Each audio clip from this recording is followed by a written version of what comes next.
In my last program, I taught you from the book of Matthew chapter 24. And if you missed that lesson, I encourage you to go back and get it. It's episode number 1 or program number 1 on the Ken Raggio YouTube channel. The 24th chapter of Matthew, Jesus told all the major prophecies concerning the end time, the coming of the Lord. He answered the question that the apostles had posed to him. And he concluded that discourse with this statement that when you see the fig tree bud, know that this generation will not pass away till all these signs be fulfilled. And so it's very important that you understand we're in the last generation. That fig tree budded when the nation of Israel came back into existence, when the United Nations Security Council produced Resolution 181 in 1948 to declare the state of Israel. And so that kicked off the last generation. That's been almost 69 years ago. That means we're almost at the very end of this generation. David said that a generation, or the days of a man, are 70, if by reason of strength it be 80, it be sorrow and trouble, and he's soon cut off and he flies away. So this 70 or 80 year generation is almost over. And we need to understand that we're living in the last days. And Jesus will be coming. But we've got 1 week of major prophecies yet to be fulfilled. And that begins, though it's a 7-year period, it begins with the confirmation of the covenant, which is a covenant that will soon be produced, and it'll be endorsed by the Prince of Rome, according to Daniel 9:27. This Prince of Rome is going to confirm the covenant with many for 1 week, speaking of 7 years. And in the middle of the week, that he'll cause the sacrifice and the oblation to cease. So the confirmation of the covenant triggers the beginning of the 7 years, and in the middle of the 7 years we have another major event called the abomination of desolation. And that's when the man of sin stands in the newly built temple and causes the sacrifices to cease, which ultimately renders the new Jewish temple, a multi-million-dollar building, empty and desolate. So for the last 42 months of this 7-year period, that new temple is going to just collect cobwebs. There'll be no Jewish sacrifices or no Jewish religious activities inside that building. Now, this man of sin is one of the principal characters that we're going to see in the last days. And I want to talk to you just for a moment about the subject of the Antichrist. A lot of people have a lot of things to say about the Antichrist. And of course, there are many, many prophecies in the scriptures that speak of a coming person who is going to execute some very serious things in the name of prophetic fulfillment. But I want to clarify something to you right at the beginning. I've done my best over the many years of my prophecy studies to wean myself from referring to any particular person as the Antichrist. And there's a reason for that. The biggest reason, of course, is the fact that nowhere in the scriptures is there ever seen those two words together as a direct phrase, the Antichrist. There is not one single man, according to the scriptural prophecies of the Bible, that is going to be what we refer to as the Antichrist. In fact, there are 3 major characters that we're going to see rise in the last day, and for all practical purposes, all 3 of these characters are Antichrists. 2 of them are found in the 13th chapter of Revelation. One in the first half of the 13th chapter is called the beast. The second, in the second half of that chapter, is called the false prophet. And then thirdly, there's another character referred to by Jesus in 24 Matthew and then by Paul in 2 Thessalonians 2 as the man of sin. Now, it is very, very important that you understand that there's a difference between the beast, the false prophet, and the man of sin. These are not the same people. There are prophecies that refer to the beast that do not apply to the false prophet, and they do not apply to the man of sin. There are prophecies that apply to the false prophet that do not apply to the man of sin or to the first beast. And the same thing is true about the man of sin. And I'm going to talk about that a little bit here in this program. If you go to the 13th chapter of the book of Revelation, John said, I stood on the sand of the sea. I saw a beast rise up out of the sea, having 7 heads and 10 horns. And upon his horns 10 crowns, and upon his heads the name of blasphemy. And the beast I saw was like unto a leopard, and his feet were like the feet of a bear, and his mouth as the mouth of a lion. And the dragon gave him his power and his seat and great authority. And I saw one of his heads as it were wounded to death, and his deadly wound was healed, and all the world wondered after the beast. Now, there's things about this beast that is not true about the man of sin. There's things about this beast that's not true about the false prophet. The geographical association of this false prophet, of this beast, this first beast of the first half of Revelation 13 is in Europe. There's a real strong connection between the 13th chapter of Revelation and the 4 beasts that we saw back in the book of Daniel, chapter 4, chapter 7, and other places. Daniel talked about 4 beasts that he saw. One was a lion. It had eagle's wings that were plucked. The second beast Daniel saw was a bear that had 3 ribs in its mouth. The third beast Daniel saw was a 4-headed beast. It had the body of a leopard. It had the wings of a fowl. And then the fourth beast Daniel saw was a dreadful beast. It had 10 horns on it. So it's important to recognize that in those 4 beasts that Daniel saw, there were 7 heads. Daniel saw 1 head on the lion, 1 head on the bear, 4 heads on the leopard, and 1 head on that dreadful beast. If you add those up, that's 7 heads. Now you go to the 13th chapter of the book of Revelation, and you see those same 7 heads again. You'll see the 7 head. He said, I stood on the sand of the sea, saw a beast rise up out of the sea, having 7 heads and 10 horns. The primary difference between what Daniel saw in the 4 beasts back then is that each of these beasts were separate beasts. But now in the book of Revelation, John sees all of these heads on 1 beast. So in Daniel's prophecy, they were separate and individual nations. In John's prophecy, they've become part of a world government. And the identity of this, if you go through, and I don't have time to teach all that in this program, I'll be dealing with this in other lessons, and I especially deal with it in my book, The Daniel Prophecies. I urge you to get that and study that as well. But so that lion is Britain, and that bear is Russia, and that leopard is Germany and France. The German leopard and the French rooster is the engine of Europe, or for all practical purposes, what he saw here in this 4-headed beast is the heart of Europe. And then that 4th dreadful beast is a world government. It has 10 horns. And you have to understand that we have not yet seen the revealing of those 10 horns, and we're not going to see those until the very end of these prophecies, right shortly before Jesus Christ returns. And so the big point is the first beast of Revelation 13 is a European-based world government. It has the mouth of a lion, which is British. It has the feet of a bear, which is Russia.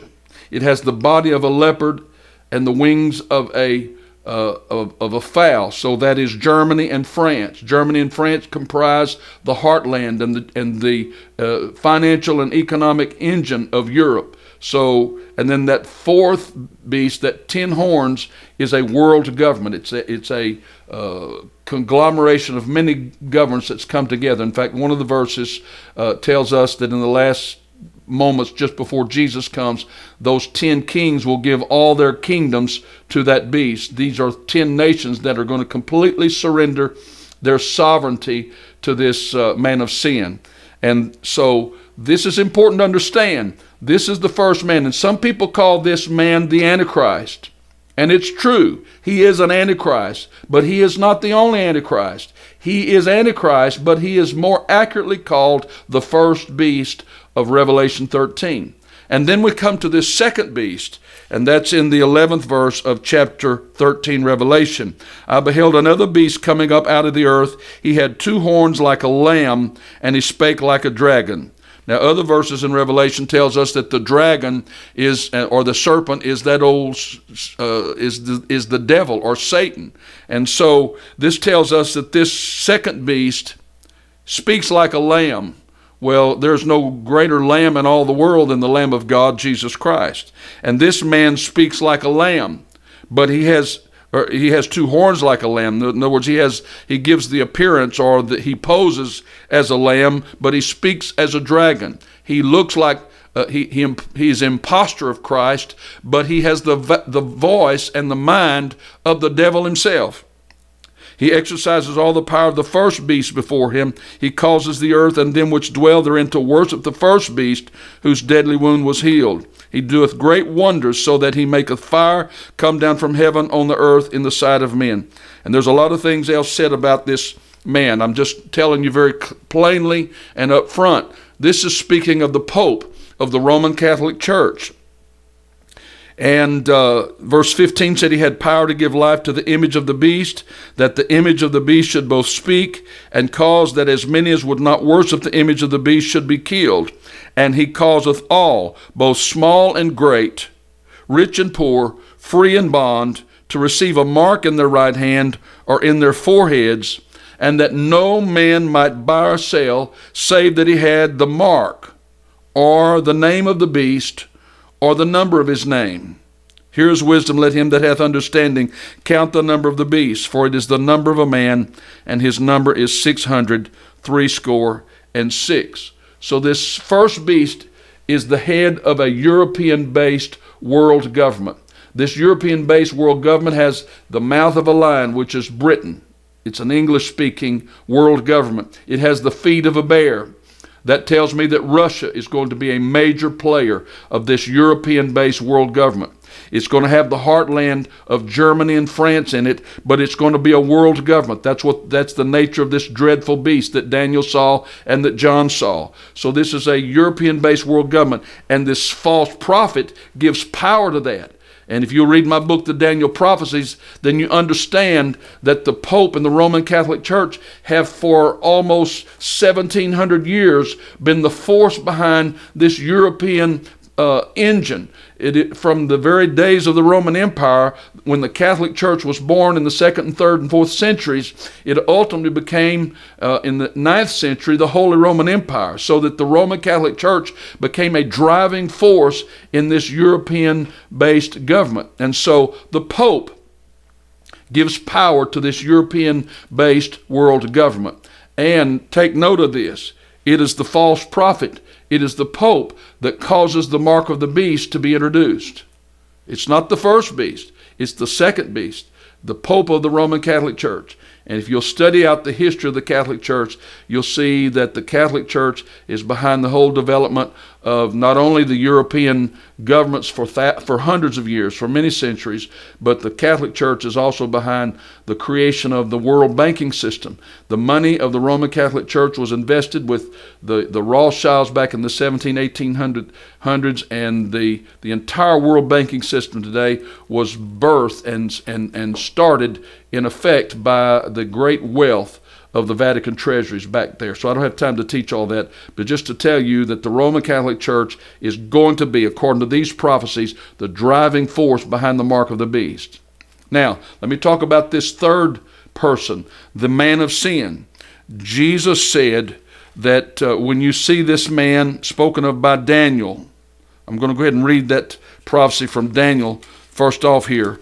In the 9th chapter of Daniel, we're going to see this man. He shall confirm the covenant with many for 1 week. In the midst of the week he shall cause the sacrifice and oblation to cease, and for the overspreading of abomination he shall make it desolate.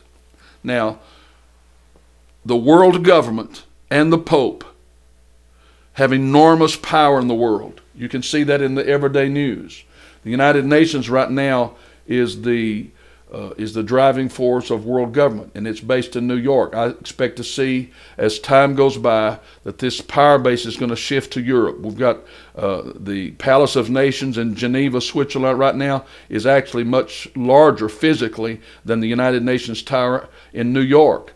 And you've got Brussels, Belgium. There is the head of the European Union. You've got Strasbourg, where is the European Parliament. You've got an enormous amount of world government operatives that are based right there in Europe, and I expect to see that move before long over into that area.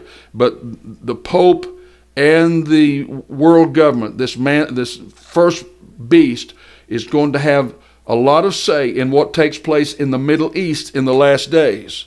Jesus said in Matthew, "When you shall therefore see the abomination spoken of by the prophet Daniel stand in the holy place,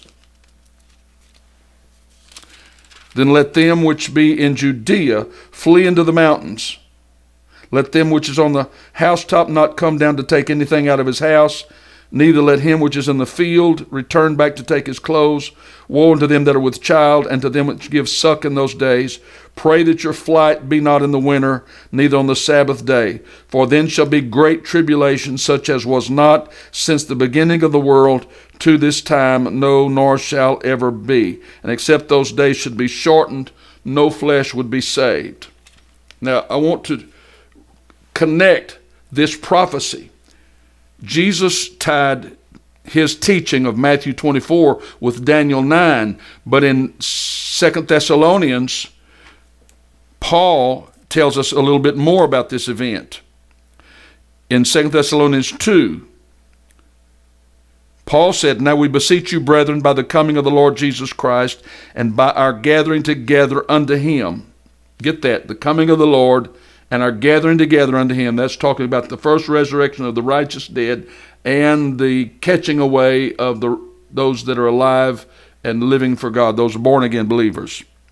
He said, "I beseech you by the coming of the Lord and our gathering together unto him." That's the first resurrection and rapture of the church. "That you be not shaken in mind, troubled either by spirit or word or letter from us, as that the day of Christ is at hand. Let no man deceive you by any means, for that day," speaking of the coming of the Lord, the first resurrection, the rapture of the church, "that day shall not come except there come a falling away first, and that man of sin be revealed, who the son of perdition, who opposeth and exalteth himself above all that is called God, or that is worshipped, so that he as God sitteth in the temple of God, showing himself that he is God."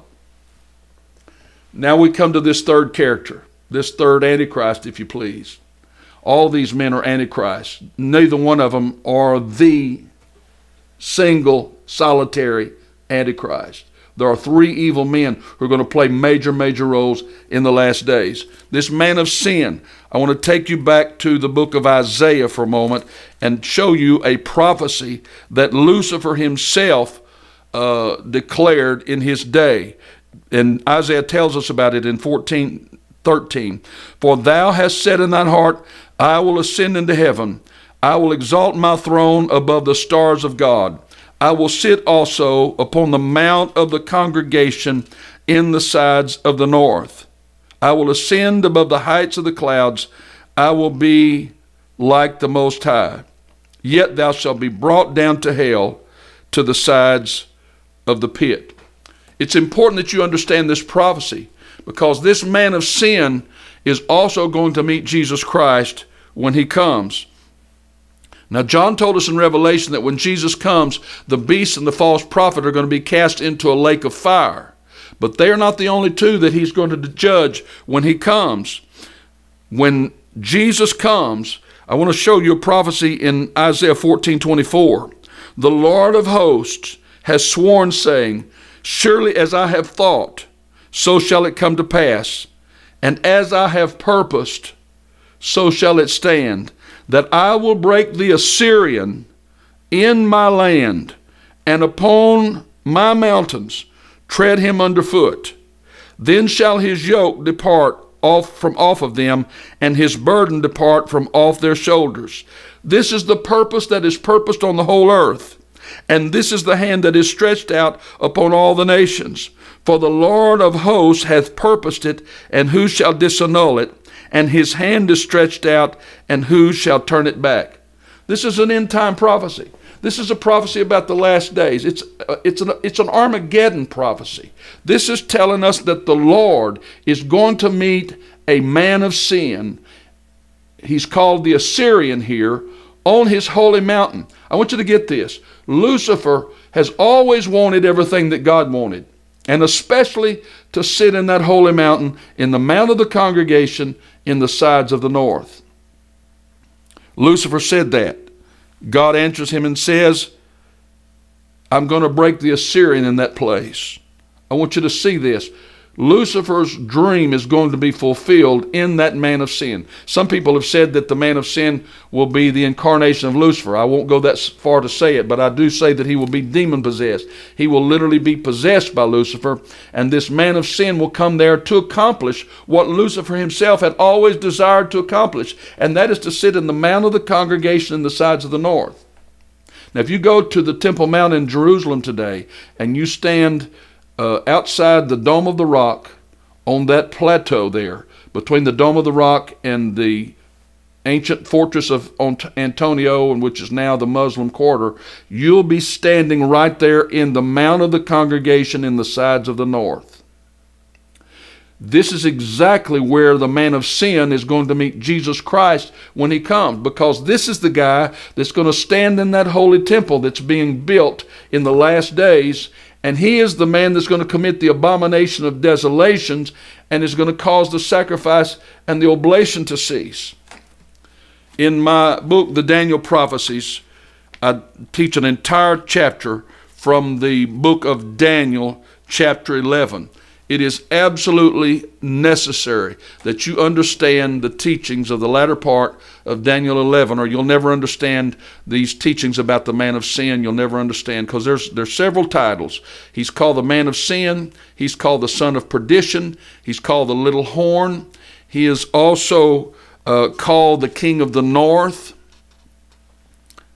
And he's going to come down. He's also called the Assyrian. Now, this is a significant thing. In these verses I read to you, where he said, I'm going to break the Assyrian in my land, and upon my mountains tread him underfoot. This is the Lord speaking. This is not going to happen until Jesus comes back. Jesus is going to crush the Assyrian. Now, some say that's an ancient prophecy. It has to do with the Assyrians that took the northern 10 kingdoms off. That's not true, because Isaiah wrote after that had already taken place. This is a prophecy that has to do with the last days. Chronologically, Isaiah was after the Assyrians had already been defeated in ancient times. So this is a modern prophecy that we're talking about. Jesus is going to destroy 3 people on that temple mount. He's going to destroy the beast of Revelation 13, 1 through 10. He's going to destroy the false prophet of Revelation 13, 11 through the end of the chapter. And he's going to destroy the man of sin when he comes. And you need to understand that. And there's a great, great victorious message that goes with this. According to the prophecies, the Assyrian will conquer Israel, Egypt, and many other nations. This Assyrian monster will do everything he wants until trouble comes from the north and the east. Obviously, if he comes from the ancient area of Assyria, if you understand what ancient Assyria was, it's the region from Turkey, Syria, the western part of Iran, the northern part of Iraq. This is the area from which this man of sin is going to come from. I suspect we're going to see somebody like the president of Turkey, Prime Minister Erdogan, or President Erdogan of Turkey is very likely to be the man, or someone of his stature from that Assyrian Muslim part of the world. He's going to come and he's going to take over the Middle East negotiations. He's going to interfere with what the West has tried to do. And when he does, he's going to bring this thing to a conclusion. This man is going to precipitate this last 42 months of great tribulation. And Jesus is going to destroy him when he comes. And I want to just close out with and I'd love to teach much, much more of this today, but I don't want to go over my time. I want to tell you that this whole scenario of the beast, the false prophet, and the man of sin being destroyed in Jerusalem on the Temple Mount by Jesus Christ when he comes at Armageddon, it has everything to do with God Almighty's contest with the devil. You know that when Lucifer overthrew Adam and Eve back there in the Garden of Eden, God promised that he would raise up a seed of that woman that one day would deal with that man of sin, with that evil spirit, Lucifer, and his incarnation. And so here comes Jesus Christ in the end of time, and he is going to destroy Satan and the works of Satan on that holy mountain. And it's important to know that that mountain, that Temple Mount, is where all this is going to happen. If you go back, I call this, in my own way of thinking, I call it the Mariah prophecy, because the mountain of Mariah is the Temple Mount. If you go to Jerusalem, there's the Mount Moriah where the Temple Mount is. The valley there where the Western Wall is the Tyropian Valley. And where the Jewish quarter sits is Mount Zion. Mount Zion, the Tyropian Valley, and the Mount Moriah. Mount Moriah is where God Almighty began it all, and that's where he's going to end it all. It's called my holy mountain. God calls that Moriah my holy mountain. And it began with Abraham. The Lord had told him, take your only son Isaac to the land of Moriah. This is important to understand, because it was not Abraham that chose Moriah. It was God who chose Moriah for Abraham. In Genesis 22:2, God called Abraham to Mount Moriah. He said, take now thy son, thine only son Isaac, whom thou lovest, and get thee into the land of Moriah. So God chose Moriah as his holy mountain in the days of Abraham. And since that day, Lucifer has wanted that mountain. Abraham called Moriah the Mount of the Lord. In Genesis 22:14, Abraham called the name of that place Jehovah Jireh, as it is said to this day, in the mount of the Lord it shall be seen. Not only that, but the Lord appeared to David on Mount Moriah. Solomon began to build the house of the Lord at Jerusalem in Mount Moriah, where the Lord appeared to David. All of these monumental names and events are associated with Moriah. Melchizedek, king of Salem, was there. The holy city of Jerusalem is there. Abraham the patriarch was there. The altar on which Isaac was offered is there. It's under the dome of the rock to this day. The angel that delivered Isaac, the place of God's covenant with Abraham, took place there. That's where Abraham declared Jehovah Jireh, the mount of the Lord. That is also the threshing floor of Ornan, where the Lord appeared to King David. That's where David built an altar. That's the place where David danced before the Lord. That's where David pitched the tabernacle of David. That's where David brought the Ark of the Covenant. That's where Solomon built the Holy Temple. And that's where God promised to bring all of Israel back to in the future. In Isaiah 56:7, get this. Then will I bring to my holy mountain and make them joyful in my house of prayer. That's a messianic prophecy. That's an end of the age prophecy. Jesus was closely associated with Mount Moriah. As a baby, Jesus was dedicated on Moriah by Simeon. The prophetess Anna ministered to Jesus on Moriah. As a child, Jesus taught the priests there. Jesus preached there often. Jesus cleansed the temple there. Jesus performed miracles there. Jesus contended with the Pharisees there. He entered the eastern gate there riding on a donkey. The crowds cheered Hosanna. Jesus was scourged there. That's where he will appear at his second coming. That's where he will build the millennial temple. That's where the millennial holy place will sit. That's where the throne of God will sit. And that's where the throne of David will sit. So, one more time I want to remind you, Lucifer has always wanted to sit where God sits. Lucifer will finally sit on that mountain in the body of the man of sin, and God will finally permit it, but it will be Satan's last stand.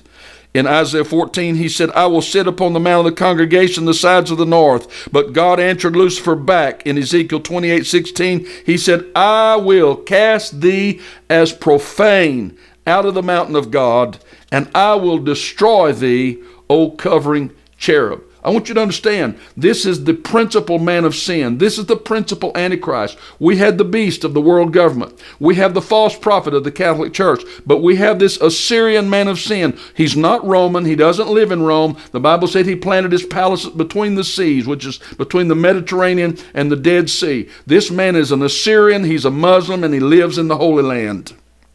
And Jesus said that he will destroy this man on his holy mountain in Jerusalem. This man of sin in Jerusalem will provoke the final showdown between God and the devil. And he shall plant the tabernacle of his palace between the seas and the glorious holy mountain. Yet he shall come to his end, and none shall help him.